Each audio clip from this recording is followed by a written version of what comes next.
The Beef and Barnzy Show, brought to you by Bowlersmart.com, trusted by bowlers around the world since 2004. By Lightning Strikes Bowl, home of Bowlers Mart Pro Shop. By Platinum Ford, drive the difference. By Fire Lake Bowling Center, 24 state-of-the-art lanes. By True Grit Coatings, drive on our passion. By Road to Grit, king of them all. By 900 Global, striking worldwide. What's up, everybody? Dom is just a minute away, so I thought I'd get started because I saw there was quite a few of you already in and watching. So got a couple of questions that we can take care of early on. Gary says, morning, August Bowls Journal has a review for the Optimum Idol Pearl. Just 1 second. Yeah, but I'm not seeing any information on this ball. Have you heard of anything? I have heard of it, and you will hear a lot more about it on Friday. So keep your eyes peeled for that. Locked on Law said, I'm almost confused why someone would take a ball as useful as the Optimum Idol and make it less useful. Well, we'll see. Yeah, I mean, strange comment. Very strange. I mean, what? There's always Pearl versions of like low RG balls. I'm so confused. Hey, that sounds good. Thanks, Derek. Everybody who won on Tuesday or got something, congratulations. I'm going to process it all once I get to Jonesboro. Obviously, we had a pretty busy scenario the last few days, so I'm a little behind. So we ended up collecting about 700, I think it was. Me and Chris rounded that up to 1,000. We ended up rounding that up to $1,000. So that was from the Beef and Barnzy Show. So thanks to all of you guys. Yeah, Nevin, I'll get back to your email. I'm sorry. Good morning. I just got back from a 2-week vacation. Planning to practice going to be like Tin Man and Wizard of Oz. Yeah. It always feels like I'm throwing somebody else's bowling balls at that point. Yeah. Just 1 second. So, all right. So, anyway, what I really know is how did we get Casey? That is AI. So that's kind of cool. We will see. Did I see Couch's post yesterday? Here we go. Did I see Couch's post yesterday? Yes, of course I saw Couch's post yesterday. I think he could have written that same post about, mate, sit right here. I think he could have wrote that exact same post about the guys. I was going to come after this bit. Yeah, Dom's trying to hide, but yeah, I think he could have written the same post about the guys. I think overall the entry in Jonesboro is disappointing. I don't think it's worthwhile pointing fingers. I think the only entry that isn't disappointing is the senior spot because, well, they've done well. They've filled theirs. So, all right. You're here. It's his birthday. So happy birthday to Dom. He's still not as old as me. So, mate, second place. Pretty good run at the Luci. What did you use? What did you use? And yeah, what did you see? I've got a video of like from start to finish the round robin, so we'll have a look at that in a minute. But what did you use during the tournament? Yeah, I used a New Brunswick Mesmerize and then into the new Stealth Hybrid from Track. So for me, I haven't had the best year. I think it's quite hard on tour to keep up with the high rev rates and the correct ball roll. So a couple of things I've been working on the last couple of months and trying to get a clear picture in my head of what I want to do and what ball I want and how I can achieve it. And it was really positive. Yeah, really good. So, came in pretty rusty, to be honest. I bowled a tournament in Germany last week. And then with the Luci, you have a few days off in between sort of either when you play and qualify to the finals or after practice until you bowl your qualifying is a day off there. So that isn't always, it's a bit hard to manage someone like me who likes to bowl a lot. But yeah, it went really well. Yeah, bowled really well. Diana bowled really well. And second place. Yeah, it's hard to beat Simo, especially in Texas. Yeah, I mean, the lanes got like super messy. Here's like a video that we took. Let me just put it on mute though, because we don't need the sound.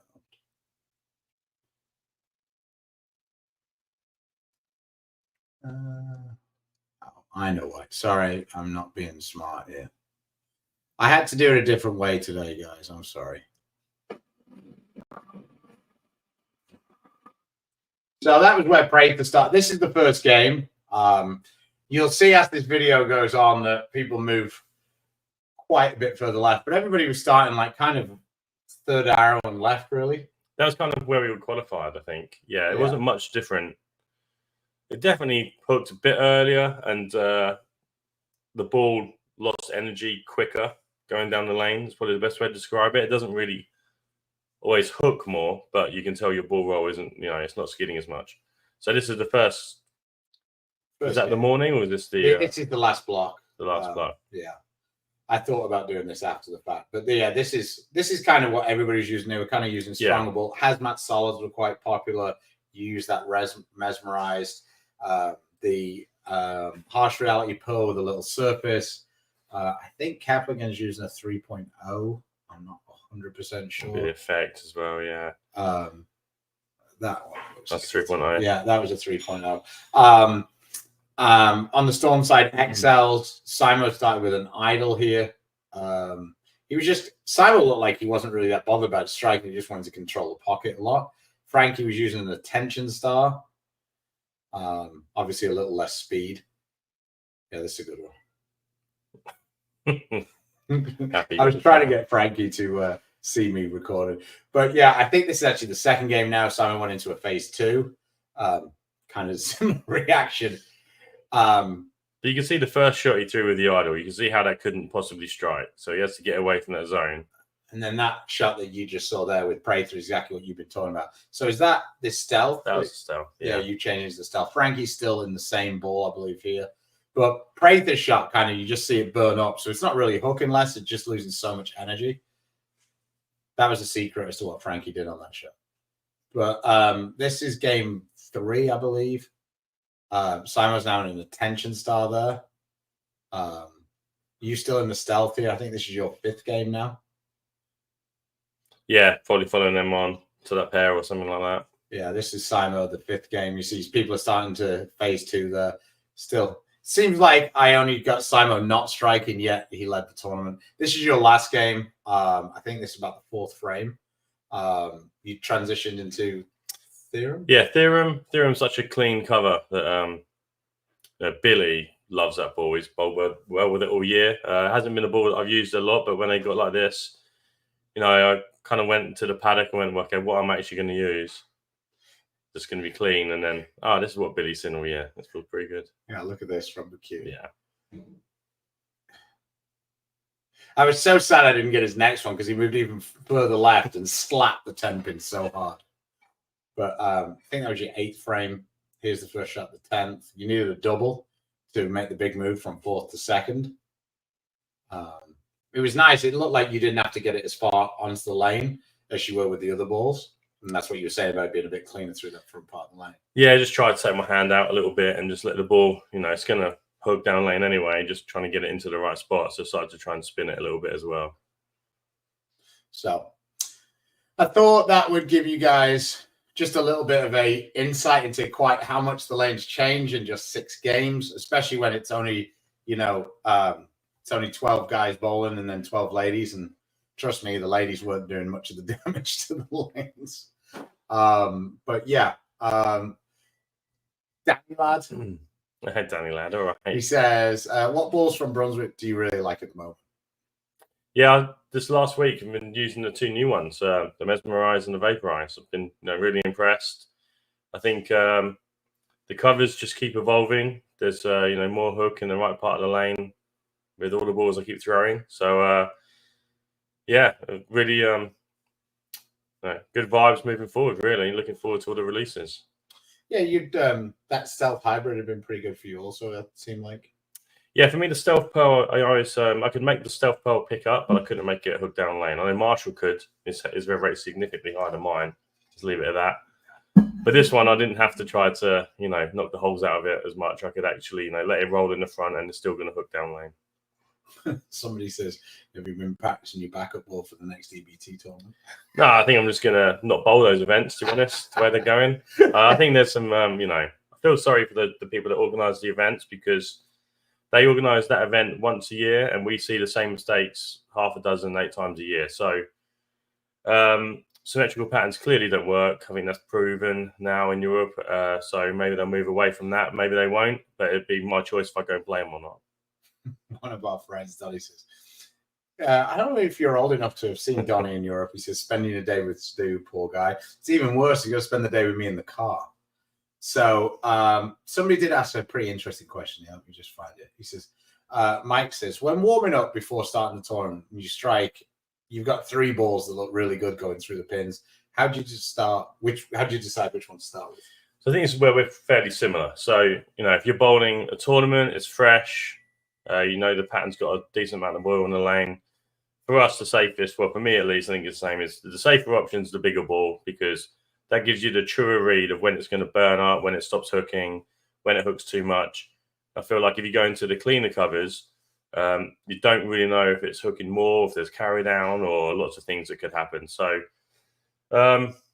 typically, yeah, so you strike and split 8-9 with 3 different balls. I'll split the 8-9 with 3 different balls. Yeah, and then obviously you're going to have a favourite of those balls too, something that you like to see a little bit more, so it'll probably be leaning towards that direction. Yeah, I mean, like for me, it would depend on whether it was the first block of the tournament or not, so to speak. So if it's the very first block of the tournament, I'm always probably going to pick the smoother ball, just because you're going to get away with it a little bit more. But like if it's sort of like further into the tournament, and like say, for example, it's like I'm using like Harsh Reality, DNA Coil, they're the 2 balls I'm hitting the pocket with, I might lean towards using the DNA Coil, even though it's a bit more angular, because I can stay in that ball for longer. So that's the only time that I might do something different. Like when I know that, because obviously changing ball is always the thing that's hardest, because you never really 100% know whether it's going to work or not. So that's the only time, but most times you take the smoother, more forgiving ball. Yeah. Hey, Adam, no, you don't need to be aware of it. On Friday, you will be aware. So Brandon says, have you had a chance to mess around with the new Rattler or Hit Pearl? I haven't enjoyed the Rattler yet. I enjoyed the Hitter Pearl this past weekend, but Mesmerized and Stealth Hybrid were so good it was hard to take them out of my hands, really. Yeah. No, I made him teppanyaki on the grill. We did Japanese steakhouse at home. So that's what we did last night. So, yeah, I mean, for me anyway, the Luci, yeah, it's just a very challenging tournament, because not all the squads are going to play the same. And we play 4 squads. There's 4 different squads, but you only bowl once. So it's like, it becomes very challenging, I think, to kind of keep up with what the transitions are going to be different each time. And in our squad, our squad really struggled for whatever reason. We had a lot of people who hooked the ball a lot, especially women. We had a lot of women who wanted to be far left. So, yeah. It was just very challenging. I didn't bowl very well. I had the fakest 120 over of all time, bowling 270 the last game when we were already out. So, on to the next one. I was trying to focus on the things I've been looking at recently about really rolling the ball, and that was definitely not the go there. But it's hard when you're trying to make the change. Make the change when you're trying to make changes to not commit to them. So it's kind of like it's all part of the learning process, really. Yeah, I mean, so your season overall has been fairly meh. Yeah, I think is the best way to describe it.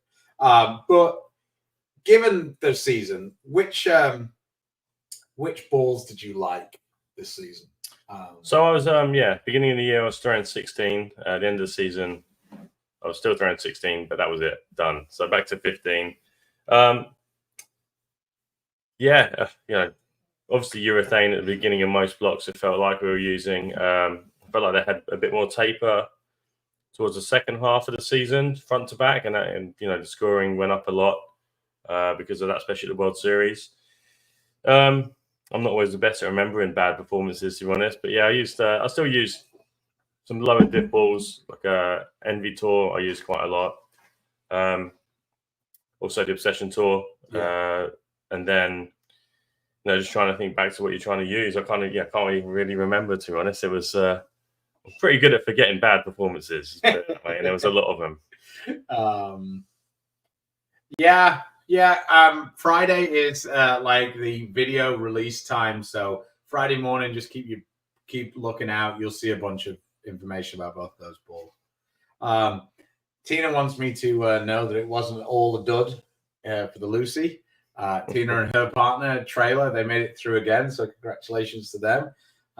Tina managed to shoot, I think, +3 on Saturday. Sunday, for Tina, they got a little bit of a bad break. They started at the high end because it basically goes the top of the qualifying is at the low end, and then it just moves down. But the left lane goes left and the right lane goes right. And as with most things in bowling right now, most of the people who are at the high end of the tournament were hooking it more. And because Tina was on the right lane, she had to go all the way down to the low end and start following all the guys who were really hooking it a lot. And it didn't work out that great for them. I think they might have had a chance of moving up a little bit if they'd have moved left and stayed with the guys who were further down in the tournament, at least for the first couple of games anyway. Why do you think there aren't more female two-handers? Just wait. Yeah, I think it's a combination. I think that there just aren't as many female bowlers, period. So that's part of it. And I also think that maybe it has to do with women's hips being a little wider sometimes. So maybe their body makeup doesn't work as well. I don't know. But we've seen a few of them recently. So I'm sure that it'll just be the same trajectory as the guys. And that first lady who really gets it lined up and dialed in, I think they'll make a lot of money because bowling's a lot easier when you're left with the whole field. Always. When you're in fresh oil all the time, bowling's a lot easier. It sucks for Brad Miller getting beat on the last day of the tournament. He had to be crushed. Yeah, it does suck. It doesn't suck for the guy who did it, though. Like, balls of steel there coming down the stretch, knowing that exactly what you needing the second one in the 10th and getting it. That was very impressive. Congratulations to all the guys who ended up winning the Eagles. Special shout out to our boy Chad Roberts and Dan Higgins taking down their third Eagle. Traditionally, that might have been enough to get them in the Hall of Fame, but that changed. So I guess they're motivated a bit more to go out and get another one. Not that I think they needed any extra motivation, but maybe they did. Sorry. Nico says that Ryan's partner was two-handed. Yeah, Danielle. She bowled two-handed also. I just don't think that. I think starting bowling two-handed is kind of difficult, but once you get going, I think your trajectory of getting better is way faster than a one-hander. But I don't know. I just don't see as many girls who want to be in the bowling center all the time as guys, just in general. Yeah, it's hard to say that. I mean, we do see some, like Nora from Sweden. She's amazing how she bowls, and she has ball speed. I think that's the thing. As long as you have ball speed, then you have a chance. But it's not something I could do. I couldn't really imagine having to do it, and or growing up doing it either. But male or female is very impressive watching their techniques and how much power they create. But ball speed is very important with that. Martin says, "Happy birthday! Hope Stu's made you a cake." Then I think he must have been talking about Brad Miller, because he said he really needs a new partner. He bowled great, but his partner struggled yet again. Yeah, Brad did bowl fantastic. I think he was leading the guys by quite a bit. I think actually going into I think he struggled the last game. But yeah, Brad bowled amazing. Yeah. He bowled 300 over in the last squad, and then I think he bowled 770 the first 3 games Sunday morning. Also, yeah. Oh, I didn't know. Yeah, Didn't know he bowled yeah. that I think he bowled 760 because I think Simo bowled 770 and Kevin McCune bowled 790 in the morning block. But he bowled like 250, 260, 250 or something. Yeah, it's nice to see Brad bowling well again. He's had this, not been bowling great the last year and a half or so. So nice to see him bowling well. I'm an apology because I called him the bald eagle. I have to call him something else now. Or Barrett or something. No, Nevin, he didn't. And the thing is there's a couple of extra kicks in the pills here for him. On the USBC website, it said the tournament ran till the 28th, and someone beat him on the 29th. So that was a bit mean. The USBC hastily, after the fact, added, or in my mind they did, maybe they didn't, but it said to the 28th, and it said brackets, last day of team competition, brackets. So I think that Brad actually did think that the tournament finished. And then it happened. So, no, Kenny, I didn't know it's Kenny. What's up, Kenny? Yeah, I didn't know it was your birthday on Friday, but happy birthday. Says it's that bald head that brings Brad his good luck. Well, they both come second, so how lucky were they? Yeah. So, yeah. I mean, yeah, it's just kind of. All right, let's have a little chat about senior world championships. So if I told you that Hess, Barnes, and John Janovitz won the 3 pattern tournaments, nobody would be in any way shocked that they've got one each. But Mario Quintero coming out of nowhere to win the senior world championships, that was a blast from the past, right? Well, so for us, yeah, we've known Mario since we were kids, really. When we started bowling in Europe, I think he bowled a bit there, and then bowling in World Championships for England. We'd see Mario be bowling for Mexico with Arturo, and traveled around Sweden a little bit, I think. So we knew him very well. We know him very well. I think they said yesterday on the telecast or the broadcast, he only played one event ever at PBA, and he cashed for 2,000 or something, or 1,000, whatever it might have been. So we know Mario, and now you all know Mario. Yeah, I mean, I think Arturo was saying that he had a really bad issue with his back, right? And he hadn't been bowling for like 3 years, and he changed to 14 pounds, and then he came back and he started bowling. He was bowling pretty good, and he said to Arturo, "I mean, what should I do?" And he said, "Well, you should bowl some of the senior stops." Really, you think so? Yeah. So then he went out and bowled, and is Mario better than Arturo? Well, he's got a PBA title now, and Arturo doesn't. But in history, no, I don't think so. I think that Arturo has won more things than Mario, but they're both pretty good.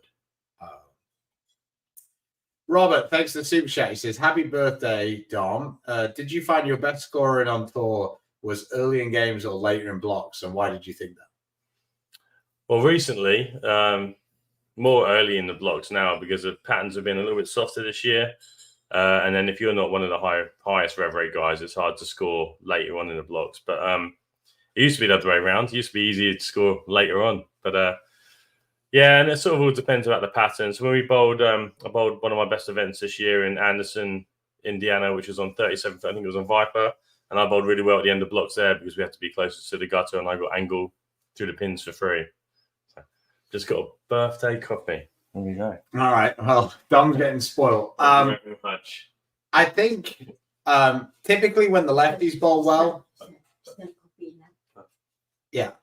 the lefties bowl well, then we always do well on the fresh, because generally when the lanes are flatter, that doesn't usually work out that well for the lefties, just because the righties break the lanes down more. And it makes it a little easier. So for me personally, Anderson was a good example of where we really crushed them late on.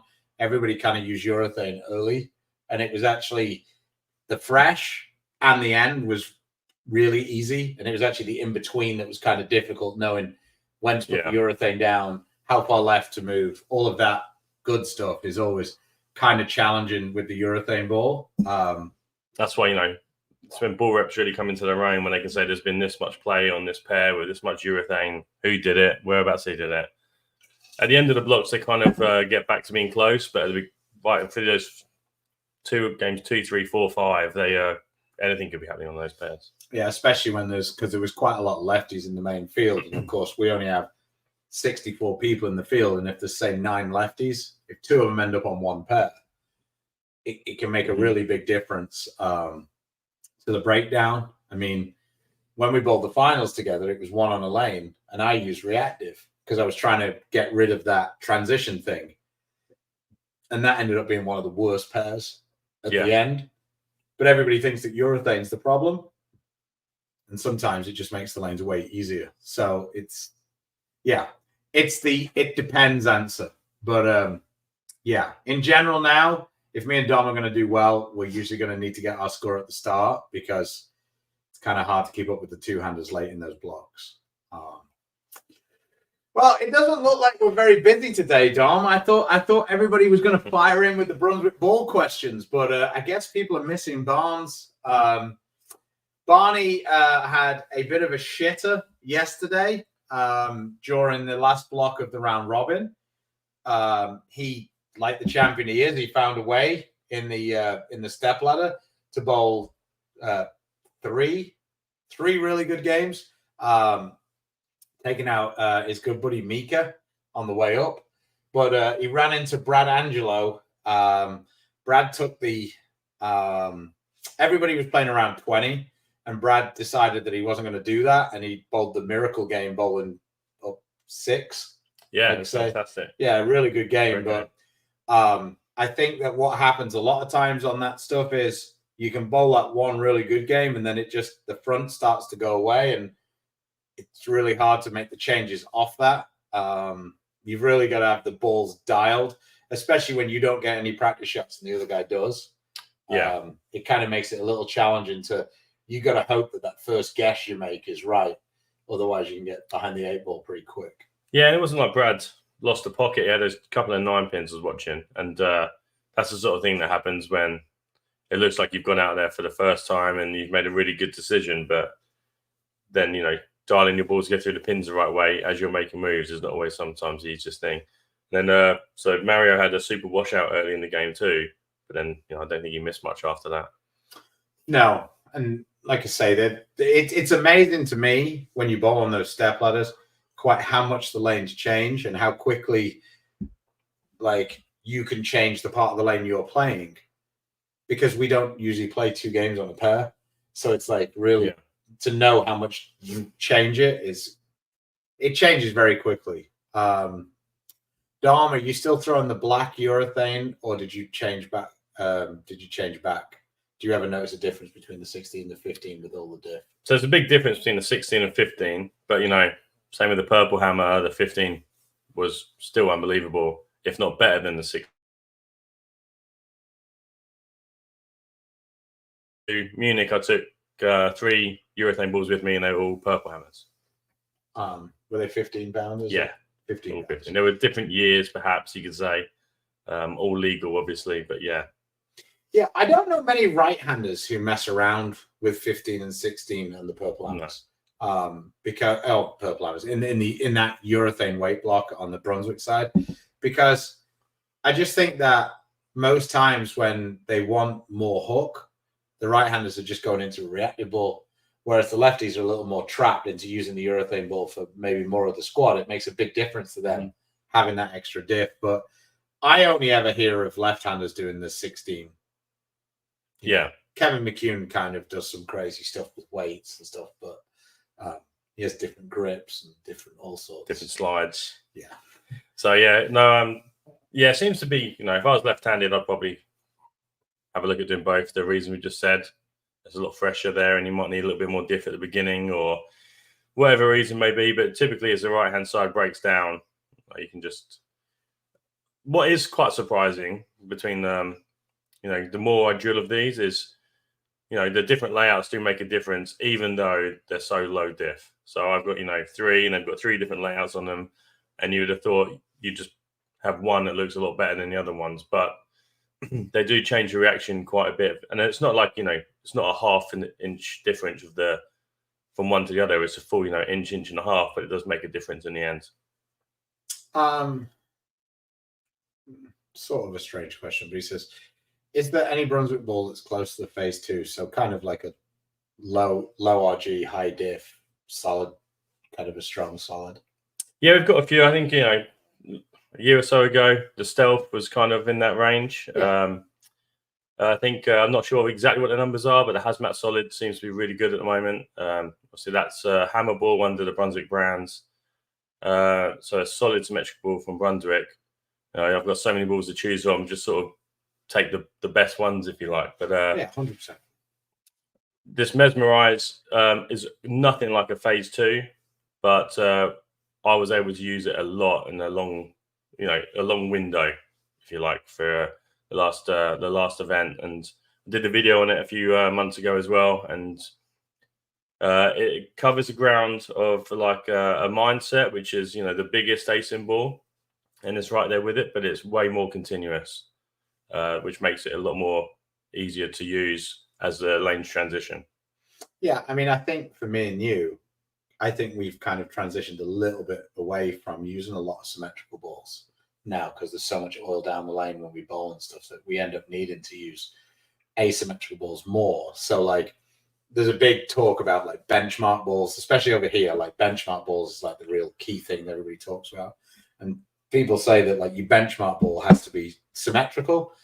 I don't really agree. Like for me, I feel like the benchmark ball for me is the ball that's in the middle of my arsenal that I base like kind of all my other balls off. So if I'm using this ball and it's not hooking enough, I know that I'm going to go to that one.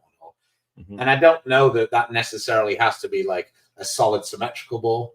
Like, yeah, for me now, the benchmark ball isn't a solid symmetrical ball. It's not enough. No. It's always going to be something stronger than that. It has to be, because like you say, you stand in the oil, you're trying to get the ball to not aquaplane down lane, you're trying to get it through the pins the right way.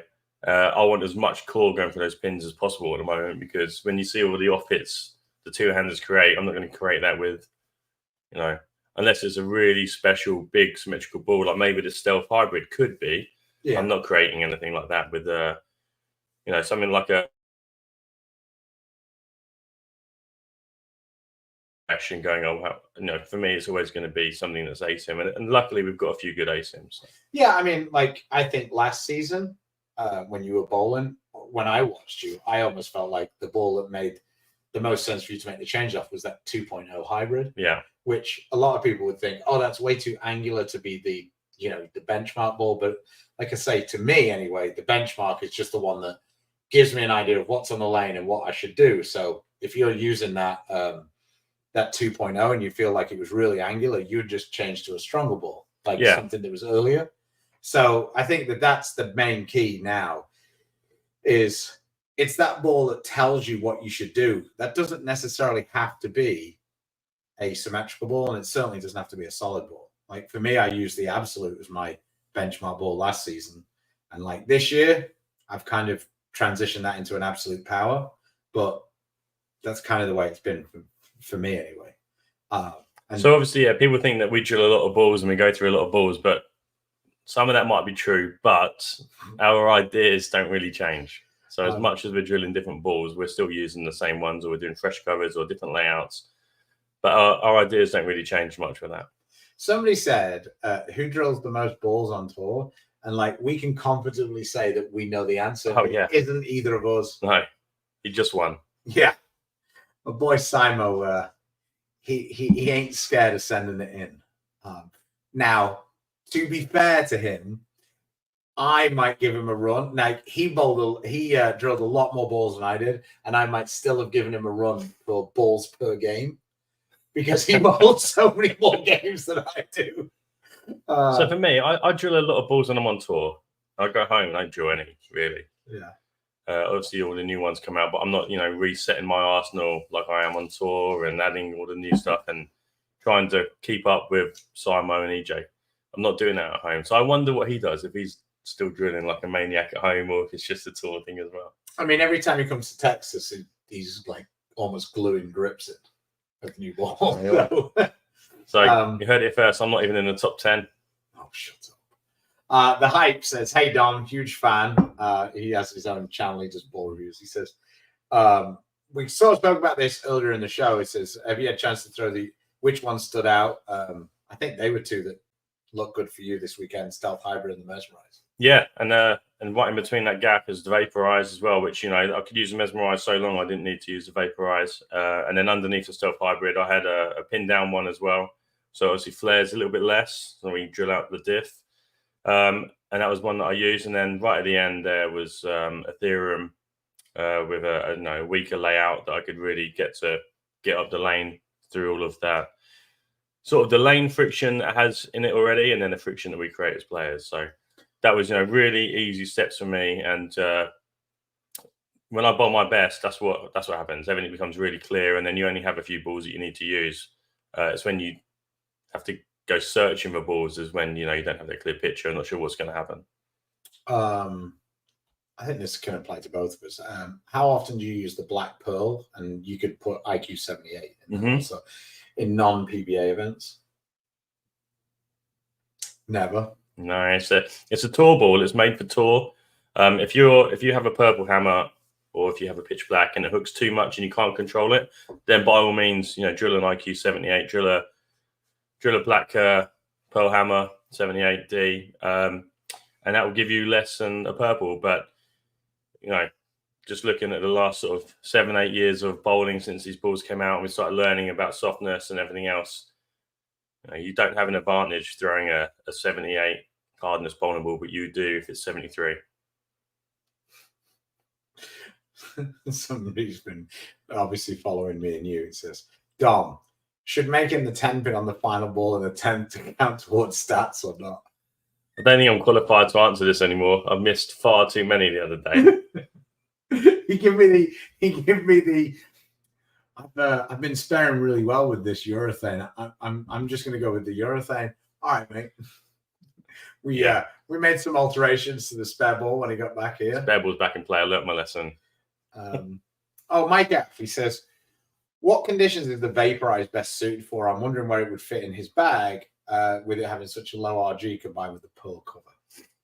Yeah, as a low RG, to me that just means it revs up more, and it's going to be able to not get down lane too far. It does need a little bit of oil, but that's why it has that clean pearl cover, and it definitely is a clean cover. So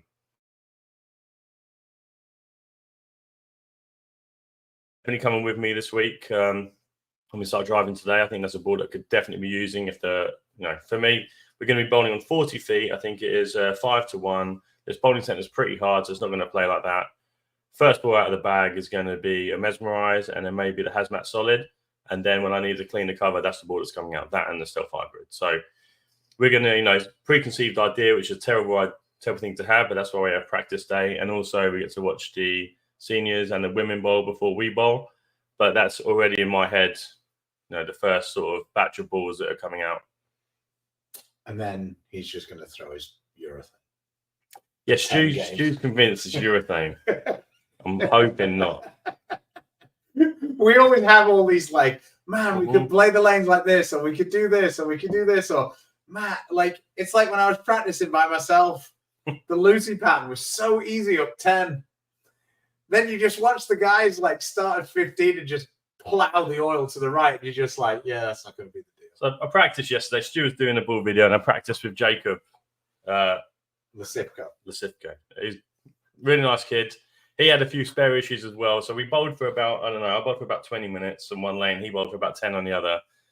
Right, we're sparing. We're practicing our spares. We must have thrown 25, 30 shots at the 10 pin. And then we went to bowl again. And there was going to be a bit of carry down, but there was a sludge of oil that you could not be anywhere near. Even when Stu came over and bowled in it. It's like, why is it not hooking? And then you just, all of these things happen on the lane that you're not really prepared for, and that's kind of what PBA Tour is like. Yeah. I mean, when they were snog in the middle of the lane, and that was just from us going for a few spares. There you go. To both of you, in the last 5 years, what has been your favorite ball in your company? Well, for Dom, it has to be the Perps. Yeah. Hello. Here's an interesting question, right? It's like, do you think financially you'd be better off if it never existed? Yeah, I think because you've done quite well with it in like some tournaments. Yeah, I won in Kuwait with it before COVID happened, and it has helped and helped me have a clear picture at the beginning of blocks, which has helped me in the 2022 season. It was a good season where I was able to not even worry about the first couple of games and just see what happens, and that definitely was very advantageous. But I know bowling's changed so much in the last 3 years, probably. Mhm. That wouldn't have been, today's environment wouldn't be there if it wasn't for urethane. So, yeah, who knows? I know. I look around bowling, and it is a bit sad that I go to Europe. I remember what it was like when we were growing up, and I see these, young guys, young girls coming out, and they're so good, and what they can do to a bowling ball, and their physical games have so much power, and it is, they're perfect timing two-handers. But when the purple hammer doesn't work or the pitch black doesn't work, then I'm not sure what's going to happen. And it's not so much when it doesn't work as it does work, but when something might change, where if they come out to the PBA tour and they can't use it, then what are they going to do? And that's what's a bit sad about bowling at the moment, I think, because you not that you can't predict the future of what's going to happen, but if something does happen like that, then all that they've grown up learning to do, which are a product of your environment, they are now, is going to drastically change, and then they'll have to start again. So, I'm trying to avoid your question of do I think I should be, what would my life be like without a purple hammer? But I think it's a bit sad. However, in Europe, the last sort of 3 weeks, I've been changed. It's amazing watching what people do with a bowling ball. The Yeah. backup, Sam Cooley backing up a ball, we're leading the tournament. Yeah, it's turned into a circus, hasn't it? Let's be honest. It's so impressive. Yeah. And I have no interest in trying any of that.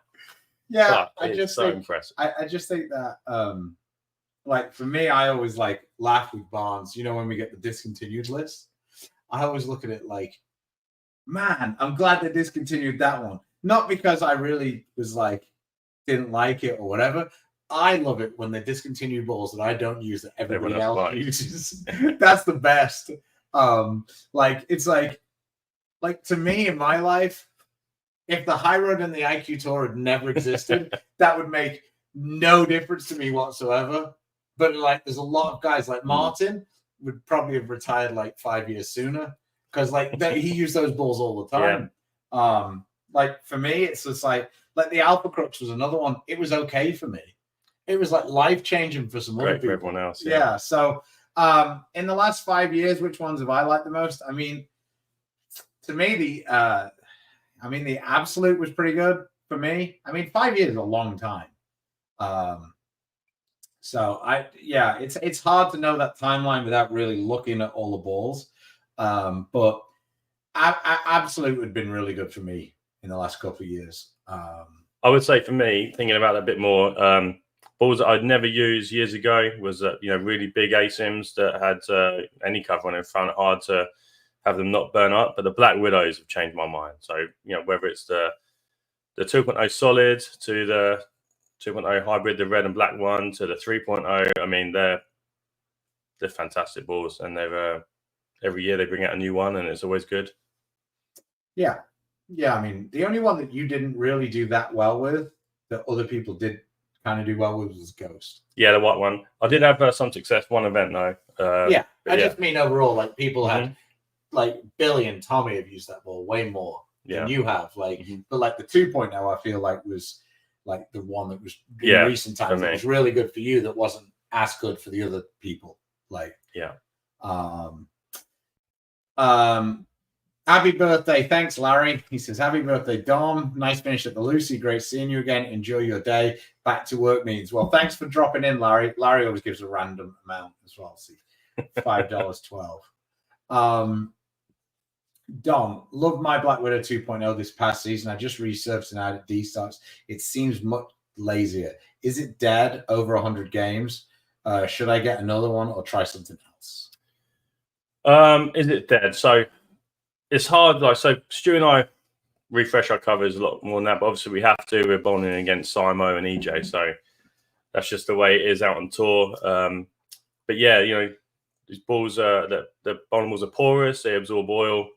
And so the best way it was ever described to me, and we've done in ball demos and stuff, is they're like tires. So, you know, once that tire starts degrading or it loses its performance, it's very hard to get it back to how it was originally. And if you do get it back there, like what you've just done there, I think you've done the right thing. You've had it detox and resurface, but that life becomes so much shorter when you do that. So that's just the way bowling balls are, unfortunately. Should I just get another one or try something else? That's up to you. Yeah, I think there's some great. For me, the Black Widow 2.0 hybrid was pretty clean, but it was kind of rolly at the same time. So it allowed me to get my hand around it, and it wouldn't get behind the headpin too far. And you know, ever since I was a kid, I was always easy to get the ball behind the headpin, so that helped me stop doing that. Bill O'Neill, on the other hand, really prefers the track theorem because again, it's like a clean cover. I'm sure it's from the same sort of family of cover stocks, but that core doesn't get anywhere near as forward. It's a lot more rounded, so he likes the theorem a lot more. So it's up to you. Any balls sort of around, you know, that sort of ASIM that's going to be fairly clean, like maybe a vaporizer isn't a million miles away from it either. But it's just up to you, yeah. And you just get to choose. Yeah, I mean, I do sometimes feel a little bit like the second one's never as good as the first one because you have so much more expectation for the second one. Yeah. So it might be, but it's just like, if it's as good as the first one, you still won't remember it as being as good as and the there's first one. something about that too. Like when you get a bowling ball that you really like, you decide you like it eventually, don't you? It's not like you like it that day. Oh my gosh, this is it. Yeah. So when you get a new one, it's not the same as what your one that's been used for, you know. So if say it's over 100 games and you liked it from game 10 onwards, you know, it's a lot of games. But if you get the next one and it doesn't roll exactly like your one did at game 50, then it doesn't feel like it's the same. So, yeah, and at that point, it's always nice to have a new ball too, isn't it? It's always nice to have a ball you haven't had before. So, yeah, vaporize or a track theorem, I suppose. So this is an interesting one because this is a debate that we actually have. Not that often, but sometimes it says, I know you guys use the fill frame to check the testing of the ball. How many times that cost you for making the cut? Well, here's the deal, though. I think we've grown up similar with this. Did that actually cost Tom making the cut? Because maybe he got 6 on one fill. Well, yeah, that's 3 pins, but maybe that stopped him getting that 6 the next game. So that's one way to look at it. I always think that having more information is good for me. Now, Belmo, on the other hand, Belmo is totally against changing ball on the fill shot. But that's because Belmo, every single major he goes into, is fairly certain he's going to play all of the games. So he's like, if I change ball every time on the fill shot and I get 8 every time, and I bowl 56 games, that's possibly 100 pins that I've given away. And when you think about it like that, that's a lot of pins. So I'm in between this. Like, if I go strike in the first shot of the 10th and leave a 10 pin, I'm sparing that 10 pin. I'm not throwing it away. And if I leave a 2, 8, 10, I'm not trying to hook at it and get the 8 pin. Or 3, 6, 9, 10, you see people hook past it and they're just giving away pins. And I see it and I go, can't do it. But I will change ball in the fill, and there's nothing more infuriating than getting 4 or 5 when you do it. Yeah. But it doesn't stop me doing it again. I think that the reason why I personally never ever throw at a like a 10 pin, like a strike shot. No, you're the same as me. Because it's not necessarily even the giving the 1 pin away. It's the fact that when I do that, the difference between a 2, 8, 10 and a strike is so hard to see when the head pin's not there. And I grew up where practice was on instructor mat, so there was no pins.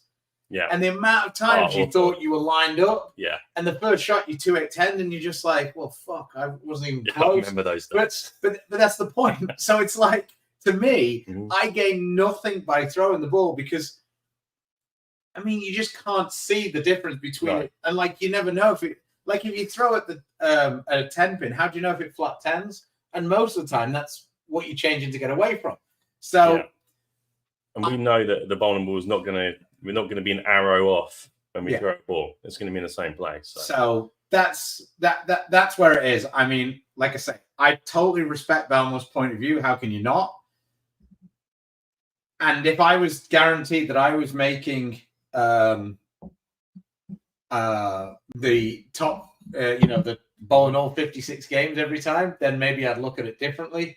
But sometimes I need those extra shots. We're also smart enough not to do it at the wrong time. So if we're towards the end of the block or whatever else, that's not happening. If you know you're already into one of your last choices and you like your look anyway, you're not doing it for the sake of it. I also feel like the guys who hook it more are in a part of the lane that isn't changing as fast as where we're bowling. So it's like kind of, they don't need to change ball as much. So, yeah. Adam's saying, should the PBA allow, I assume you're talking about urethanes, Adam, and no, we're not on team soft urethanes. Yeah. I mean, I'm barely on team urethane at all, so let's not worry about good job of listening to the players and having their eyes open of what's actually been involved in the environment the last couple of years. And I think, they want to set the bar at a certain level, and I think they've done a good job of that. I think the one thing I did notice about us using the 78 urethanes, I think it made the lanes a lot easier.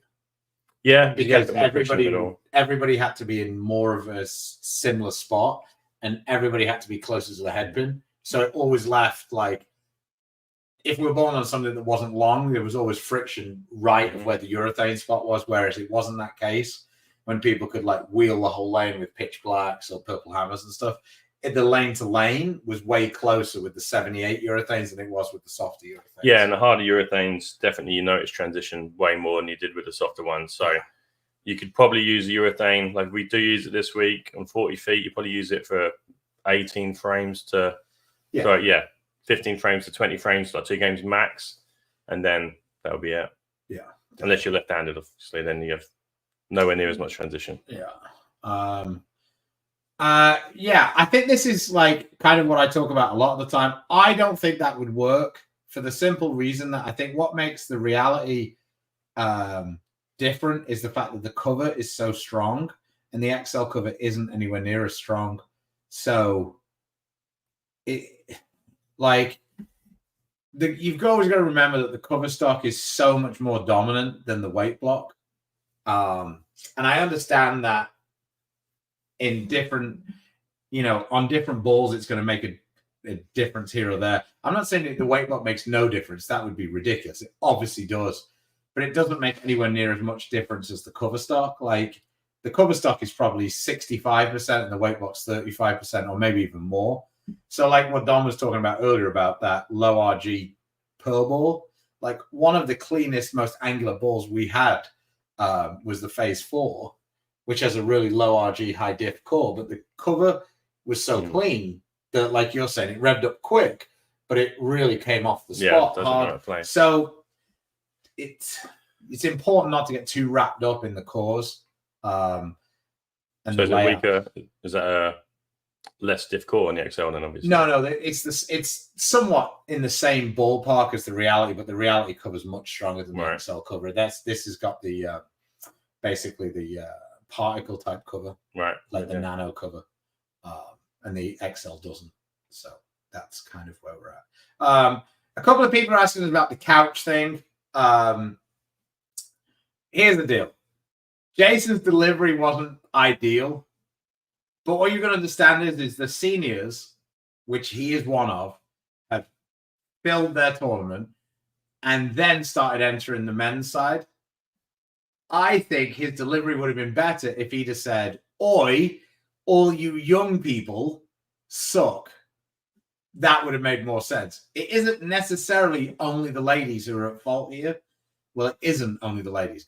The guys have a much larger pool than the ladies do to choose from, and we've only got 46 entries. And of those 46 entries, there aren't many of those people who are in the top 50. Combine that with the fact that the guys tour has an established relationship with the people in Arkansas, and the ladies tour doesn't. So the guys, the only people who've come out of this tournament at the minute with any credit are the seniors, because they're the ones who've really supported it. The guys tour and the ladies tour haven't done a very good job of supporting it. Now, there's multiple reasons why. I'm not going to get into all of that. But in my mind, it would have been better if Couch would have just blamed all of the younger people rather than just the ladies. Yeah, I completely agree, really. And, you know, we know the ladies that run the event in Jonesboro were driving there today to go and see them, and happy to be bowling their event. Lots of reasons why people aren't, which is nothing to do with them, I don't think, or their bowling centre or anything else. It's a fantastic place to go, considering it is in the middle of nowhere, almost, even from England. Quite looking forward to coming over and seeing everybody. But I'm not going to say it's just one of those things. There's obviously lots of reasons why, but, you know, hopefully moving forward, they get to figure that out altogether. I think it's one of those things that's a cool concept, but it takes so much money to run 3 tournaments at the same time. So, like, they're giving away, like, the prize fund for first is obviously going to be hard to put together because you have to put together 3 first place checks. So what ends up happening is you just basically split first, second, and third in a regular tournament. Becomes first. So then when you come second, you're really 4th, 5th, and 6th. Yeah, so that's what makes it quite challenging to make the prize fund seem like really big, because the prize fund is what it is, but it's divided 3 ways. So yeah, we had a quick look yesterday. $120,000 prize fund, but you have 3 divisions, so it's really a $40,000 prize fund. I think it's a great idea. It's a great concept. I'm looking forward to going to play. I hope make top 16, get to bowl with a PWBA and a PBA 50. Really looking forward to that. But, you know, it's expensive to go to. And, yeah, you say if you're playing for a $40,000 prize fund, it's, you know, it makes it a lot harder. I mean, ironically, what makes it good for you is what makes it bad for some of the women. Yeah. Like, for you, it's really good that it's backed up on the Luci. Yeah. But for some of the ladies, because they want to, they don't want to, but they do work as well as bowl, it makes it nearly impossible for them to be able to take, like, because the Luci schedule is pretty long for what it is. And then this one is pretty long for what it is, and it's backed up next to it and all the rest of it. So that there's a lot of things that are like, what's good for the ladies isn't necessarily good for the guys, and vice versa. So, but are we going to get a match of Stu throwing the XL and Dom throwing the Mesmerize? No, we didn't. I was so far behind on recording my videos for the 2 new balls coming out that I didn't really get a chance. So, and I couldn't have done it anyway, because we would have played in the house shot and Stu would have absolutely pummeled me. So, terrible idea. Were you guys a fan of weight holes? Yes. Yeah. Miss them. Yeah. I didn't really use them that much. I'd probably use them more now. Hey, Nevin, he said maybe Dom can help get to it, since I also have Brunswick balls. Well, you only get a storm ball. So if you get a free ball, I probably wouldn't use your free ball on a urethane ball. They're so tournament specific, urethane balls, which makes them hard to throw anywhere else.